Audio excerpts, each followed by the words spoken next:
నమస్కారం వార్తలకు స్వాగతం. ముందుగా ముఖ్యాంశాలు. మంత్రి అచ్చెన్నాయుడు ప్రెస్ మీట్, పలు అంశాలపై వివరణ.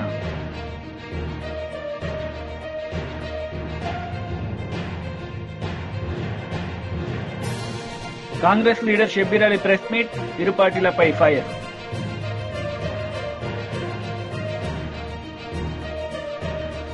టీడీపీ నేతలు మీడియా సమావేశం నిర్వహించారు. ఈ సందర్భంగా పలు అంశాలపై ఆయన మాట్లాడారు.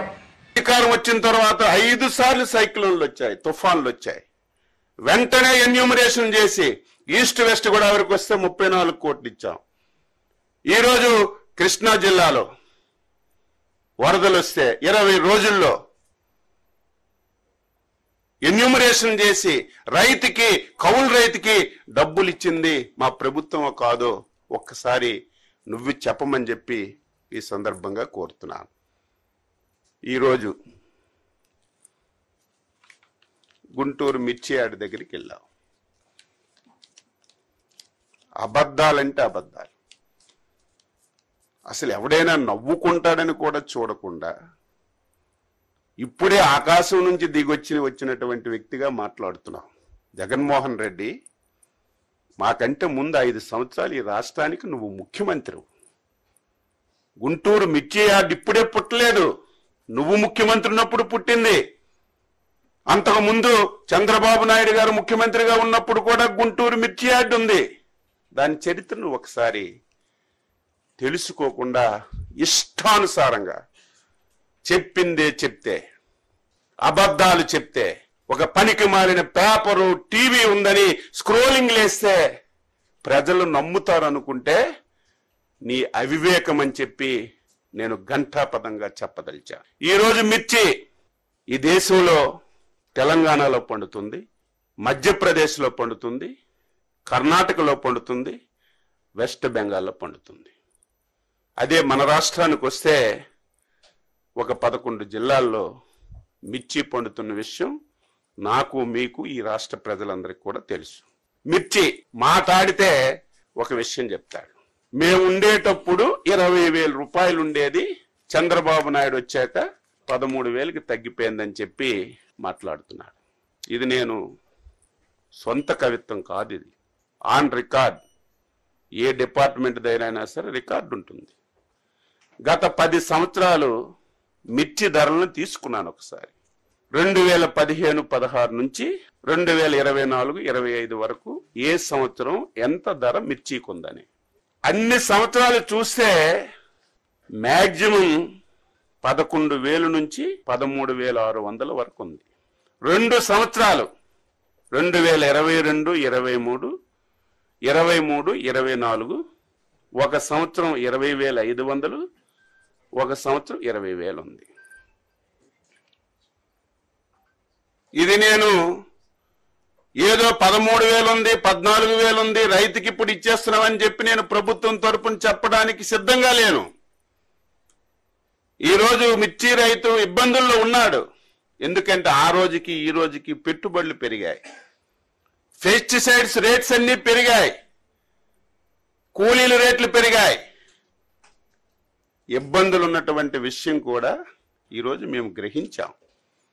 నీలాగా చేతులు కట్టుకొని ముడుచుకొను, నీలాగా ఎవరో పేపర్ మీద రాస్తే చదవడము ఈ ప్రభుత్వానికి, ఈ ప్రభుత్వంలో ఉన్నటువంటి మాకు అవసరం లేదని చెప్పి తెలియజేస్తున్నాం. ఎంత తెలివైన వాడంటే జ్ఞానమున్న ఏ వ్యక్తి కూడా చేయడు. ఒక దంపుడు ఉపన్యాసం ఇచ్చావు కదా జగన్మోహన్ రెడ్డి, దీని ఒక్కదానికి నువ్వు ఆన్సర్ చెప్పు. ప్రభుత్వం మద్దతు ధర ఎప్పుడు ప్రకటిస్తుంది? మార్కెట్లో ధర తక్కువ ఉంటే ప్రభుత్వం మద్దతు ధర ప్రకటించి. TDP leader Varla Ramaiah media సమావేశం నిర్వహించారు. ఈ సందర్భంగా జగన్ పై విమర్శలు చేశారు. ప్రేమ ఉన్నవాళ్ళు వాడు పాపం 3-4 నెలల నుంచి జైల్లో ఉన్నాడు. అడే బూతులు మాట్లాడతాడు. ఇందాక అడిగాని పేరు బోరగడ్డ అనిల్. ఏమి ఎందుకు పలకరించలేదు? వీడికంటే పెద్ద నేరస్తుడండి వాడు. సారీ, ఇతనికంటే పెద్ద నేరస్తుడు అతను, వాడు అన్నాడు. సారీ అండి. వంశీ కంటే పెద్ద నేరస్తుడా? ఏమి why have not called on him? ఎందుకు పరామర్శించలేదు? వెళ్ళాలి కదా. బోరగడ్డ అనిల్ దళితుడేనా? ఒక మాల కులానికి చెందినవాడేనా? నువ్వు వెళ్ళలేదు పలకరించడానికి? విజయపాల్ ఎడిషనల్ ఎస్పీ రిటైర్డ్, నిన్నటిదాకా జైల్లో ఉన్నాడు. మీరు వెళ్ళలేదు, మీకోసమే కదా వాడు జైలు పాలైంది. ఇప్పుడు కూడా పిచ్చివాడు తిట్టాను ఒకరోజు నేను అతన్ని. నీ మాటలు, వాడు సునీల్ కుమార్ మాటలు వినే కదా వాడు జైలుకి వెళ్ళింది. మీరు ఎందుకు పరామర్శ? ఆఫీసర్ అండి, ఎడిషనల్ ఎస్పీ చేసి ఆ కుటుంబం ఒకరోజు నా దగ్గరకు వచ్చి ఏడ్చారు. వాళ్ళు సహాయం చేయమని నన్ను అడిగారు. అది చేయటం కుదరదని చెప్పాను, నిర్మోహటంగా చెప్పాను నేను. వాళ్ళ తరఫున ఒక పెద్ద ఆయన వచ్చి నా చేతులు పట్టుకున్నాడు, సాయం చేయండి అని. కుదరదన్నా నేను. అతను చేసింది అన్యాయం, కుదరదని చెప్పాను. మరి మీకోసమే కదా వాడు జైలు పాలైంది. విజయపాల్ ఒక అధికారిగా చేసి ఎంత మంచివాడని, వాడు మంచి పేరు కూడా ఉందండి వాడికి. ఎందుకు ఈ కర్మగాలి ఈ ముఖ్యమంత్రి మాటలని, ఆ సునీల్ మాటలని జైలుకు పోయినాడు ఆడు. విజయపాల్ కదా, విజయపాల్ నెల 2 నెలలు జైల్లో ఉన్నాడు. మీకోసమే కదా జగన్మోహన్ రెడ్డి గారు. మరి మీరెందుకు వెళ్ళలేదు అతను పలకరించడానికి? అంటే ఇతని కంటే పెద్ద నేరస్తుడా వంశీ కంటే ఆ విజయపాల్? మీకోసమే కదా, మీ కోరిక తీర్చడం కోసమే కదా, మీ ఉబలాటం తీర్చడం కోసమే కదా. RRRని తంతూ ఉంటే మీరు చూడాలనుకున్నారు, ఆ కోరిక నెరవేర్చాడు. మరి వాడిని చూడటానికి వెళ్ళలేదే మీరు? Why what for this discriminancy? ఈ డిస్క్రిమినేషన్ ఏంటి? దళితులు జైల్లో ఉంటే మేము చూడం, అగ్ర కులాల్లో ఉంటే చూస్తాం. అరే మాచల్లోని చూశారు కదా ఆయన, రామకృష్ణారెడ్డి నెల్లూరులో ఉంటే వెళ్ళినారు ఈయన. మరి విజయపాల్ని ఎందుకు చూడలేదు? అతన్ని అనిల్ని ఎందుకు చూడలేదు? బోరగడ్డ అనిల్ని. ఈ వివక్ష ఏంటి? భేదాన్ని చూపించడం ఏంటి? వాళ్ళని చూసినా చూడలేకపోయి నాకు వదిలేవయ్యా, ఇతను చూడటానికి వెళ్ళటం ఏంటి నీ దొంపదేగా? చాలా ఆశ్చర్యం వేస్తుంది. ఇతను బంధువులే వెళ్ళట్లేదు. గన్నవరం ఇతను చాలా మంది బంధువులు ఉన్నారు, ఎవరు ధైర్యం చేయట్లా. వాడిని ఏం చూస్తామా, వాడు మేము మా కుటుంబాల నుంచి వెళ్ళేసామన్నారు వాళ్ళు. మీకు తెలుసా జగన్మోహన్ రెడ్డి గారు? గన్నవరం అతను చాలా బంధువులు ఉన్నారు, రక్త బంధువులు ఉన్నారు. వాళ్ళు ఎవరు కూడా మిలాఖత్ పెట్టట్లా. అటువంటి దుర్మార్గుని మేము చూడమంటున్నారు. ఆ అమ్మాయి భార్య కాబట్టి మీ శ్రీమతికి తప్పదు. భర్త ఎటువంటి వాడైనా మన భారతీయ సంస్కృతి కనుక ఆమెకు తప్పదు. ఆయన బంధువులు వెళ్ళట్లేదు. ఇటువంటి వ్యక్తిని మీరు చూడాలని వెళ్ళటం ఎంతవరకు సమంజసము? జగన్మోహన్ రెడ్డి గారి మీద మహిళలను మానసికంగా క్షోభ పెట్టిన వ్యక్తి. నా అక్కలు, నా చెల్లెళ్ళు అంటుంటా. ఏం చెల్లెళ్ళు? అంతేలే, నీకు సొంత తల్లి నీ ఏడిపించిన వాడివి, చెల్లిని తరిమి కొట్టిన వాడివి, బాబాయి కూతురు ఆమెకు చెల్లిని ఆమెని మండుటండలో పరారు చేసిన వారు. మీకేముంటుంది? మహిళల పట్ల ప్రేమ, అభిమానం. ఇటువంటి ముద్దాయిల పట్ల మీకు ప్రేమ ఉంటుంది, ఇటువంటి నికృష్టుల పట్ల మీకు ప్రేమ ఉంటుంది, ఇటువంటి దుర్మార్గుల పట్ల మీకు ప్రేమ ఉంటుంది, ఇటువంటి అరాచక శక్తుల పట్ల మీకు ప్రేమ ఉంటుంది, ఇటువంటి అసాంఘిక శక్తుల పట్ల మీకు ప్రేమ ఉంటుంది, ఇటువంటి భూకబ్జాదారుల పట్ల. కాంగ్రెస్ లీడర్ షబ్బీర్ అలీ మీడియా సమావేశం నిర్వహించారు. ఈ సందర్భంగా పలు అంశాలపై ఆయన మాట్లాడారు.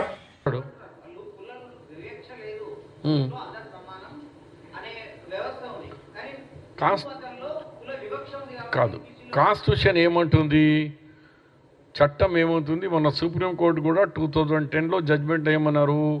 మతానికి సంబంధం లేదు, వాని వృత్తి సోషల్లీ ఎడ్యుకేషనల్లీ బ్యాక్వర్డ్ ఉన్నాడా లేడా అంతే, మతం అడ్డం రాదు. ఇవాళ ఈ మతంలో ఉన్నాడు, రేపు ఇంకో మతం చేంజ్ చేస్తాడు, అప్పుడు ఏం చేస్తారు? నో, వృత్తి. అది సుప్రీంకోర్టు, అది కూడా కాన్స్టిట్యూషన్ 5 జడ్జెస్ ఇచ్చారు, 3 జడ్జెస్ ఇచ్చిన జడ్జిమెంట్. అది కాన్స్టిట్యూషన్ చెప్తుంది, సుప్రీంకోర్టు చెప్పింది, ఆల్ కమిషన్లు చెప్పినారు. ఇప్పుడు తీసుకొచ్చి బీజేపీ కొత్త ఫార్ములా పెట్టి ఇప్పుడు సంజయ్ గారికి నీకు ఎక్కడ కూర్చోబెట్టాలా? నేను రెడీగా ఉన్నా. నేను ఆల్ కమిషన్స్ రిపోర్ట్ 1882 నుంచి తీసుకొచ్చి చూపిస్తా.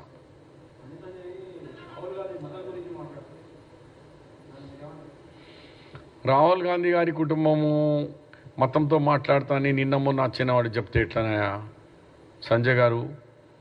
రాహుల్ గాంధీ గారికి గతంలో ఆయన ఫస్ట్ అంటారు, నేను ఇండియను, భారతదేశం గురించి వాళ్ళ కుటుంబం 7 జనరేషన్స్, 1 2 కాదు, మోదీ గారి ఏ జనరేషన్ తెలియదు, కానీ ఆయన తాత ముత్తాతల నుంచి ఫ్రీడమ్ ఫైటర్లో మోతీలాల్ నెహ్రూ ముందు నుంచి మోతీలాల్ తండ్రి మోతీలాల్ గారు, నెహ్రూ తర్వాత ఇందిరాగాంధీ రాజీవ్ గాంధీ రాహుల్ గాంధీ గారు, ఇన్ని జనరేషన్తోని బ్రిటిష్లో ఇంగ్లాండ్లో బ్యారిస్టర్ అయి కూడా అలహాబాద్కి వచ్చి మరి దేశాన్ని గురించి ఇల్లు ప్రాపర్టీస్ ఈ ఫ్రీడమ్ స్ట్రగల్లో పెద్ద కాంట్రిబ్యూషన్ చేసిన వ్యక్తుల్లో పండిత్ నెహ్రూ గారి మంత్రి జూపల్లి కృష్ణ మీడియా సమావేశం నిర్వహించారు. ఈ సందర్భంగా పలు అంశాలపై ఆయన మాట్లాడారు. నెలల తరబడి తిరగాల్సి వస్తుంది, డబ్బులు ఖర్చు పెట్టుకోవాల్సి వస్తుంది. సో దీన్ని టోటల్గా ఆన్లైన్ చేయాల్సిన అవసరం. ఇదే ప్రకారం ఏ డిపార్ట్మెంట్ అయినా ఎందుకు ఒక అధికారి దగ్గర నెలల తరబడి ఫైల్స్ పెండింగ్ ఉండాలా? దీన్ని కూడా నియంత్రించాల్సిన అవసరం ఉంది. ఎక్కడ ఏ ఫైల్ అయినా ఏ అధికారి అయినా దాని యొక్క సందర్భాన్ని బట్టి వాద్యమంటే వారం రోజులు 10 రోజులు 10 రోజులు నెల సంవత్సరాల తరబడి ఎందుకు ఉండాలా? ఎస్ఆర్నోని పంపాలి కదా, కరెక్ట్ ఉంటే కరెక్ట్ చేయాలా? అంటే పరిపాలన సంస్కరణలు తేవాల్సిన అవసరం ఉంది. డెఫినెట్గా ఆ పని చేస్తాం, మేము సైలెంట్గా ఉండం. అందుకే ఈ ప్రభుత్వాన్ని ఏ అంశంలో కూడా వీళ్ళెవరు కూడా విమర్శించేటువంటి నైతిక హక్కు లేదని మరొకసారి వాళ్ళ యొక్క విమర్శల్ని ఖండిస్తూ ఇంకొకసారి కేసీఆర్ అయినా కేటీఆర్ అయినా హరీష్ అయినా ఆ బీఆర్ఎస్ పార్టీ పరంగానే బీజేపీ పార్టీ పరంగా మాట్లాడే వాళ్ళకు ఒకసారి ఆత్మ విమర్శ చేసుకోవాలి. ప్రజలు ఏదో మేము ఒక్కలమే తెలివైన వాళ్ళం, ప్రజలు అమాయకులు అంటే మీ పొరపాటు. నిజాలు నిప్పు లాంటివి దాచిపెడితే దాగవు అని మనసులో పెట్టుకుంటారు. సందర్భం చూడు కర్ర కాల్సి వాత పెడతారు, పెట్టిండ్రు, రేపు తెలుస్తుంది. Thank you.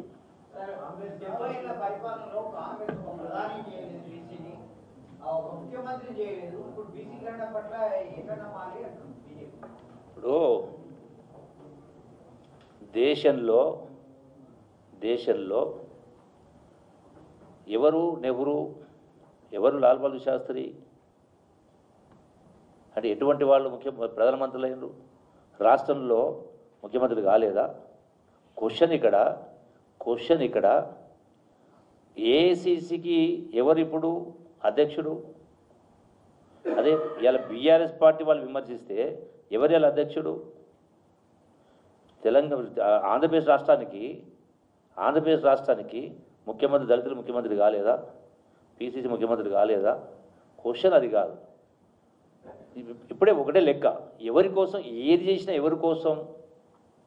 ప్రజల కోసం. మీకు ఒకటే ఇంతకు లెక్క చెప్పిన 18 మంది ముఖ్యమంత్రులు 65 సంవత్సరాలు పరిపాలన చేస్తే రాష్ట్రంపై ఉన్న అప్పు అంటే ఇన్ని ప్రాజెక్టులు కట్టి శ్రీశైలము, నాగార్జున, పోచంపాడు, బాక్రా రకరకాల ప్రాజెక్టులు ఇండస్ట్రీని చేస్తే కూడా అప్పు 65,000 కోట్లు అయితే ఒక ముఖ్యమంత్రి 10 సంవత్సరాల్లో 8 లక్షల కోట్ల అప్పు అయితే మరి అటువంటి పార్టీకి విమర్శించి ఎక్కడ ఉంటుంది? పోనీ బీజేపీ పార్టీ తెలంగాణ రాష్ట్రం అప్పుడు ఇవ్వకపోతుంది మీకు అవకాశం వచ్చినా కూడా. పోనీ ఇప్పుడు ఏమైనా బడ్జెట్ ఏమైనా ఇచ్చిండ్రా? ఇన్ని గొప్ప మాటలు మాట్లాడుతూ ఉన్నారు కదా. మరి 8 మంది ఎంపీలు 8 మంది ఎమ్మెల్యేలు తెలంగాణ రాష్ట్రం ఏమి ఇచ్చిండ్రు? గుండు సున్నా, బండి సున్నా, గుండు సున్నానే కదా. వాస్తవా కాదా? ఎంత ఇచ్చిండ్రు బీహార్కు, ఎంత ఇచ్చిండ్రు యూపీకు, ఎంత ఇచ్చిండ్రు ఏపీకి? తెలంగాణకి ఏమి ఇచ్చిండ్రు? ఎందుకు ఇవ్వలేదు? అంటే రాజకీయ కోణం కాదా? ఇంత గొప్ప గొప్ప మాటలు మాట్లాడేటోళ్ళు మీరు ప్రతి అంశంలో మీరు నిజాయితీగా పాల్గొంటే మీకు మాట్లాడే హక్కు ఉంటుంది. చిత్తశుద్ధి లేకపోతే చిత్తశుద్ధి లేనిది ఎవరికి? ఈ రోజున చిత్తశుద్ధి లేకపోతే ఓసీలు కేసీఆర్ లెక్కల ప్రకారం గత ప్రకారం 20% ఓసీలు, ఇలా 15% వచ్చింది. బీసీలు 5% పెరిగినరు. ఏది పెరిగినా ఇంకా 3 లక్షల మంది అందులో పాల్గొనలేదు. పాల్గొన్న దానిలో చాలామంది చెప్పిన, ముఖ్యమంత్రి చాలాసార్లు చెప్పినట్టు కేసీఆర్ గవర్నమెంట్ సంతకాలు పెట్టలేదని మళ్ళీ చేస్తా ఉన్నాం. అంటే వాళ్ళ సంతకాలతో వస్తుంది కదా, ఫలానా కుటుంబం చేయలేదని మీరు చెప్పాలా? వాళ్ళ సంతకాలతో సహా ఉన్నాయి. మీరు ఎంపీ ఈటెల రాజేందర్ మీడియా సమావేశం నిర్వహించారు. ఈ సందర్భంగా పలు అంశాలపై ఆయన మాట్లాడారు. 15% నుంచి 17.5% పెరిగినట్టుగా, ఎస్టీల జనాభా 9 నుంచి 10.5% పెరిగినట్టుగా, బీసీల జనాభా 52% నుంచి 46% తగ్గిన విధంగా ఇట్లా ఓసీల జనాభా అని చెప్పిండు. ఎంత బాధ అనిపించే సిగ్గుమాలితనం వాళ్ళదంటే, ఒకసారి ఆయన జనాభా లెక్కలు తీసిన తర్వాత ప్రజల నుంచి వచ్చినటువంటి వ్యతిరేకతని ఇవాళ తట్టుకోలేక లేదు మళ్ళీ సెకండ్ టైం కూడా చేస్తా అని చెప్పిండంటే, కాంగ్రెస్ పార్టీకి అణగారిన వర్గాల పట్ల, మరీ ముఖ్యంగా బీసీ ప్రజల పట్ల ఏ చిత్తశుద్ధి ఉందో మనకు అర్థం కావాలి. దీనికి చట్టబద్ధత లేకుండా, దీనికి టైం లేకుండా, దీనికి ఒక శాస్త్రీయ పద్ధతి లేకుండా ఇవాళ కులగణన అనేటువంటిది జరిగి కాదు, మోసగించే ప్రయత్నం చేసిండు. ఇవాళ దాని నుంచి లబ్ధి పొందాలనే ప్రయత్నం చేసిండు. కానీ పాతాళంలో ఇలా తెలంగాణ ప్రజలు పాతరేసింది ఆయన. అందువల్ల నేను టీచర్లకి వినమ్రంగా విజ్ఞప్తి చేస్తున్నా. గతంలో డిఏలు ఇవ్వకుండా మోసం చేసినాడు కేసీఆర్. 317 జీవో ఇచ్చి కంటి మీద కొనుక్కు లేకుండా చేసినాడు కేసీఆర్. ఇవాళ సిపిఎస్ విధానం రద్దు కావాలని చెప్పి అనేక సంవత్సరాల పోరాటాలు చేస్తున్న టీచర్లు, ప్రభుత్వ ఉద్యోగులు కేంద్ర ప్రభుత్వం డేట్ ఇచ్చింది. మీ రాష్ట్రాలలో మీరు సిపిఎస్లో కొనసాగదలుచుకున్నారా, పాత పెన్షన్ విధానం కొనసాగదలుచుకున్నారా అని చెప్పి ఆప్షన్ అడిగారు. కానీ ఆనాడు కేసీఆర్ గారు మేము సిపిఎస్లో వాళ్ళకు లెటర్ పంపలే. అంటే మళ్ళీ మోసం చేసినటువంటి పార్టీ అది. ఈయన గారు అధికారంలో వచ్చిన వెంటనే 317 సవరణ చేస్తా, సిపిఎస్ విధానాన్ని రద్దు చేస్తా, డిఏలన్నీ కూడా పే చేస్తా, రిటైర్డ్ ఉద్యోగులకు తక్షణమే వాళ్ళ బెనిఫిట్స్ ఇచ్చే ఏర్పాటు చేస్తా. ఒక్కటి కూడా అమలు కాలే. ఇవాళ చివరికి రిటైర్డ్ ఉద్యోగి తన బెనిఫిట్స్ రావాలంటే చేసుకుంటే తప్ప, లంచాలు ఇస్తే తప్ప రిటైర్డ్ ఉద్యోగుల బెనిఫిట్ వస్తలేవంటే ఎంత దయనీయమైన పరిస్థితి ఉందో మనకు అర్థం కావాలి. ఇవాళ దీనికి 9 సంవత్సరాలు పట్టింది కేసీఆర్ మీద వ్యతిరేకత రావడానికి. కానీ రేవంత్ రెడ్డి సర్కారు మీద వ్యతిరేకత రావడానికి 9 నెలలే పట్టింది. నేను మా టీచర్లకి, ఇవాళ తెలంగాణ సమాజం అంతా కూడా కొన్న నాలుకకు మందెత్తే ఉన్న నాలుక పోయినట్టుగా కేసీఆర్ పోతే బాగుపడదని చెప్పి భావించినాం. కానీ ఇక పేన మేంచలు పొగిలబడ్డ అయిపోయింది. ఈ రేవంత్ రెడ్డి సర్కార్ ఇచ్చిన మాట అమలు చేస్తున్న నమ్మకం లేదు. ఎప్పుడు ఎన్నికలు వస్తాయా బొంద పెడదామని చెప్పి ఎదురు చూస్తున్నటువంటి వాళ్ళు ఉన్నారు. వైఎస్ఆర్సీపీ లీడర్ చెల్లుబోయిన వేణుగోపాలకృష్ణ మీడియా సమావేశం నిర్వహించారు. ఈ సందర్భంగా టీడీపీ నేతలపై ఆయన మండిపడ్డారు. నగరాన్ని వదిలి రావడానికి కారణం ఏమిటి? మీ కుట్ర రాజకీయమే కదా. దానివల్ల ఈ రాష్ట్రం ఎంత నష్టపోయిందో మీరు అక్కడ రాష్ట్ర విభజన సమయంలో 1,10,000 కోట్లు, 1,13,000 కోట్లు ఈ రాష్ట్రానికి, తెలంగాణ రాష్ట్రం నుంచి రావాల్సినటువంటి అసెట్స్ ఉన్నాయి, నిధులున్నాయి. కేవలం మీరు చేసిన ఆ తప్పిదం వల్ల, ఓటుకు నోటు కేసులో దొరికిపోయిన తప్పిదం వల్ల ఆంధ్రప్రదేశ్ రాష్ట్ర ప్రజలకు సుమారుగా 1,10,000 కోట్ల నష్టం వాటిల్లింది. మరలా అదే తంతుని ఇవాళ అధికారంలోకి వచ్చిన తర్వాత ఈ మున్సిపల్ ఎన్నికల్లో వైస్ ప్రెసిడెంట్, వైస్ చైర్మన్ పదవుల కోసం మీరు ఏ సంకేతం ఇవ్వదలిచారు? అంటే ప్రజలు గెలిపించిన వారిని కొనుగోలు చేసి మీ పార్టీలో జాయిన్ చేసుకోవడం వల్ల మీరు సాధించేది ఏమిటి? మీకు అధికారం వచ్చింది, అధికారం కోసం అనేకమైనటువంటి అబద్ధాలు మీరు మాట్లాడారు. అబద్ధాలని నేను ఎందుకు అంటున్నానంటే, మీరు మాటల్లో మీరు మాట్లాడిన, మీరు ప్రచారం చేసిన ఏ విషయాలు కూడా వాస్తవం కాదని మళ్ళీ మీ నోటే చెప్పారు. ఎందుకని? మీరు ప్రధానంగా ఎన్నికల ముందు ఈ రాష్ట్రం అప్పుల పాలైందని, జగన్మోహన్ రెడ్డి గారు మంగళవారం అప్పులు చేస్తున్నారని, నేనైతే సంపద సృష్టిస్తానని, 14.5 లక్షల కోట్ల అప్పులు ఉన్నాయని, 14.5 లక్షల కోట్లు ఈ రాష్ట్రం అప్పుల పాలైందని, శ్రీలంకగా మారిపోతుందని ప్రచారం చేశారు. అధికారం వచ్చింది, లెక్కలు తీశారు, అప్పులు ఎంత ఉన్నాయి, మీరెంత అప్పు చేశారు, వాస్తవాలు ప్రజల ముందు ఉంచారు.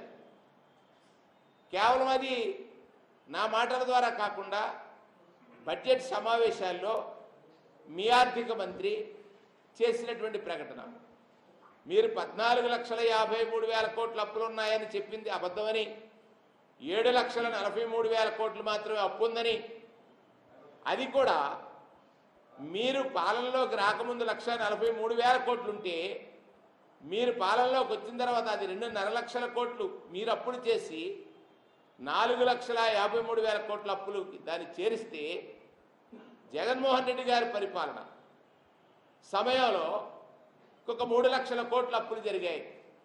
7,46,000 కోట్ల అప్పులుంటే మీరు 14,50,000 కోట్ల అప్పులు ఉన్నాయని చెప్పింది వాస్తవం కాదు, అది అబద్ధం.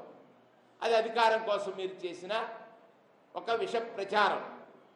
అంటే అధికారం వచ్చిన తర్వాత ఆమనగల్ కల్వకుర్తి నియోజకవర్గం బీఆర్ఎస్ రైతు మహాధర్నాలో మాజీ మంత్రి కేటీఆర్ పాల్గొన్నారు. ఈ సందర్భంగా ఆయన ప్రసంగించారు. ముసలోళ్లకు 4,000 కేసీఆర్ ముసలవ్వకో ముసలయ్యకో ఇస్తున్నాడు, నేను ఇద్దరికి ఇస్తా. మీరు ఆడబిడ్డలందరికీ సోనియమ్మ చెప్పింది నెలకు 2,500 ఇస్తా అన్నాడు. 500 రూపాయలకు సిలిండర్ ఇస్తా అన్నాడు, ఇచ్చిండా? 200 యూనిట్ల కరెంటు ఫ్రీ అన్నాడు, వచ్చిందా? మరి 14-15 నెలలు ఏం చేసిండు? మరి 35 సార్లు ఢిల్లీ ఎక్కే విమానం దిగే విమానం తప్ప 35 పైసలు కూడా ఢిల్లీకి వెళ్ళి తెచ్చింది లేదు. మరి వాళ్ళ నేను మిమ్మల్ని ఆలోచించమని కోరేది ఒకటి, మీరందరూ రైతు బిడ్డలు, మీరందరూ వ్యవసాయ కుటుంబాలకు వెళ్ళి వచ్చిన రైతు బిడ్డలు. ఇవాళ కేసీఆర్ గారి నాయకత్వంలో 10 ఏళ్లలో ఇదే కల్వకుర్తి తాలూకాలో, ఇదే వలసల జిల్లాగా పేరుపడ్డ పాలమూరు జిల్లాలో బ్రహ్మాండంగా రివర్స్ మైగ్రేషన్ చాలు అయి వేరే రాష్ట్రాలకు వెళ్ళి కూడా కూలీలు మన పొలాలకిచ్చి పనిచేసే పరిస్థితి కేసీఆర్ నాయకత్వంలో మనం తెచ్చుకున్నాం. కానీ సంవత్సరం తిరగకుండానే నిన్న మొన్న మీరు పేపర్లు చూడండి, నిన్నగాక మొన్న ఒక రైతు ఆయన లోన్ కట్టలేదని చెప్పి వాళ్ళ ఇంటి పాటాకు ఇంటి తలుపెత్తుకొని పోయారు, ఇంటికాడ గేట్ ఎత్తుకపోయారు. చూసిర్రా మీరు? నిన్న ఒక రైతుది ఆయన స్టార్టర్ ఎత్తుకపోయినారు. రేపో మాపో తులం బంగారం వచ్చిందా అక్క మీకు? మీరు నిజంగా కల్వకుర్తోలు బాగా హుషారున్నారు, వచ్చినా కూడా రాలేదని చెప్తారు. నేను బయట రాంగ మైసిగండి కాడ ఆగి అక్కడ పంతులు కూడా అడిగినా, సార్ వచ్చిందా ఇక్కడ తులం బంగారం పంతులు గారు అంటే, మా ఊళ్ళకి మాత్రం వచ్చింది, అత్తగారు ఊరు కదా ఇచ్చిండు అన్నాడు. మీరేమో నాకు అబద్ధం చెప్తాను, రాలేదా తులం బంగారం? మొన్ననేమో పాటకు ఎత్తుకపోయినారు, తలుపులు ఎత్తుకపోయారు, నిన్ననేమో స్టార్టర్ ఎత్తుకపోయినారు. రేపో మాపో తులం బంగారం వచ్చుడు కాదు, మీ పుస్తల తాడు కూడా ఎత్తుకపోతాడు వీడు, గంత దొంగ. మేము చెప్పినాం ఎలక్షన్లకు ముంగట మీకు, వీడు లంగా నమ్మకుర్రు అని చెప్పినాం. మీరేమో నమ్మి ఆయనతో గుద్దినరు. కల్వకుర్తిలో జైపాల్ యాదవ్ అడ్డం పడ్డాడు, ఆయన ఊళ్ళో గెలిచిండు. మరి ఇప్పుడేమో తర్వాత లబో దిబో అంటే లాభం ఏమున్నది? ఇప్పుడు అనుకొని బాధపడితే, మొన్న నేను హైదరాబాద్లో పోతున్నా, హైదరాబాద్లో సిగ్నల్ పడుడు పాపం ఉన్నది. సిగ్నల్ పడితే పక్కకు ఆటోనో బండో ఏదో ఒకటి వస్తుంది, వాళ్ళు మనం చూడంగానే అన్నా బాగున్నావు అంటారు. బాగానే ఉన్నా, ఏం సంగతి తమ్మి అంటే, ఆటో డ్రైవర్ ఆయన పేరు महमूद अंटुंडु क्या हाल है महमूद भाई अंटे क्या हाल है साहब पूरा बर्बाद है कुछ नहीं हो रहा अन्नाडु మరి क्या करना अन्ना क्या करना कुछ भी नहीं कर सकते क्या अन्नाडु अब महमूद भाई एक वोट का सजा 5 साल है ना ఒక్క ఓటు మరి శిక్ష 5 ఏళ్ళు ఉంటది కదా ఏం చేయాలి నేను అన్నానన్నా అంటే మహమూద్ భాయ్ ఏమంటుండు ఎరికేనా నాతోని సాబ్ कोई तरकीब नहीं है क्या అంటుండు అంటే ఏమైనా ఉపాయం లేదా సారు అంటుండు ఏమైనా ఉపాయం లేదా ఈ ఇంటికి పంపేది అంటుండు నేను మిమ్మల్ందరినీ కరెక్ట్ అని నేను చెప్పేది మీరు కూడా గదే అనుకుంటారా వేరేమని అనుకుంటారా ఒక్కసారి కేసీఆర్ ఉన్నప్పుడు బాగుండే అంటే వాళ్ళు చేయలే అంటారు పక్కా ముచ్చట్నా ఇది కూడా మళ్ళీ ఎలక్షన్ ముందు ముచ్చట్నేనా పక్కానా ఈసారి అర్థమైందా మొత్తం కాంగ్రెస్ మోసం రేవంత్ రెడ్డి మోసం అందరికి అర్థమైందా అత్తగారు ఊరోళ్ళకు కూడా అర్థమైందా ఆఖరికి మంచిగానే ఉన్నది కథ నేను మీ అందరినీ ప్రార్థించేది ఒకటే ముఖ్యంగా రైతు బిడ్డల్ని ఇవాళ ప్రపంచానికి అన్నం పెట్టే అన్నదాత రైతు రైతుకు కులం ఉండదు రైతుకు మతం ఉండదు వాళ్ళందరూ ఉంటారు రెడ్డిలు ఉంటారు కొమటోళ్ళు ఉంటారు బాపనోళ్ళు ఉంటారు ఎల్మోళ్ళు ఉంటారు అందరూ బీసీలు ఉంటారు ఎస్సీలు ఉంటారు ఎస్టీలు ఉంటారు మైనారిటీలు ఉంటారు అన్ని వర్గాలలో రైతులు ఉంటారు 70 లక్షల మంది రైతులను కేసీఆర్ గారు కడుపులో పెట్టుకొని 10 ఏళ్లు చూసుకున్నాడు ఎవ్వరు మీరు అడగలే దండం పెట్టలే దరఖాస్తు పెట్టలే ఎలకారాస్తు పెట్టలే ఎలక్షన్లలో ఓట్ల కోసం కేసీఆర్ గారు మాటియలే మాట ఇయ్యకపోయినా మీకు ఒకటి కాదు రెండు కాదు 12 కాలాలు 12 సీజన్లలో ఒకటి రెండు కాదు 73,000 కోట్ల రూపాయలు రైతుల ఖాతాల్లో వేసిన మొట్టమొదటి ముఖ్యమంత్రి భారతదేశంలో రైతు బంధు మన నాయకుడు కేసీఆర్. ఒక రైతు. వార్తలు ముగించే ముందు ముఖ్యాంశాలు మరోసారి. మంత్రి అచ్చెన్నాయుడు ప్రెస్ మీట్, పలు అంశాలపై వివరణ.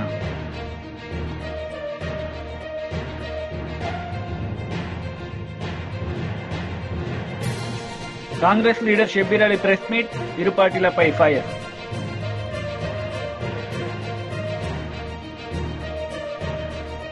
ఈ వార్తలు ఇంతటితో సమాప్తం. తిరిగి ప్రసారమయ్యే వార్తల్లో మళ్లీ కలుద్దాం. అంతవరకు సెలవు. నమస్తే.